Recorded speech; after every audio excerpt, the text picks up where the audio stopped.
U D എഫിനെ സംബന്ധിച്ചിടത്തോളം കൊല്ലം ജില്ലയിൽ പ്രത്യേകിച്ചും കേരളത്തിൽ പൊതുവെയും ഞാൻ ഒരു അവകാശവാദമായിട്ടല്ല, കഴിഞ്ഞ ഒരു മാസക്കാലമായി നടത്തിയ നിരന്തരമായ ജനകീയ ക്യാമ്പയിൻ്റെ ഭാഗമായി ലഭിച്ച ഒരു അനുഭവത്തിൻ്റെ അടിസ്ഥാനത്തിൽ പറയാൻ ആഗ്രഹിക്കുന്നു. 2025 തദ്ദേശ സ്വയംഭരണ സ്ഥാപനങ്ങളിലേക്കുള്ള തെരഞ്ഞെടുപ്പിൽ 2010 ആവർത്തിക്കും.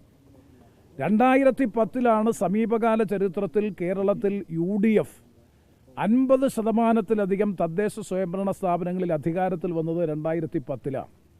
സാധാരണഗതിയിൽ പൊതുവെ തദ്ദേശ സ്വയംഭരണ സ്ഥാപനങ്ങളിലേക്കുള്ള തെരഞ്ഞെടുപ്പിൽ പൊതുവെ വരുന്നത് CPM-ന് LDF-ൻ്റെ മേൽക്കോയ്മയാണ് പൊതുവെ വരാറുള്ളതെങ്കിൽ പോലും 2010 ചിത്രം വ്യത്യസ്തമായിരുന്നു.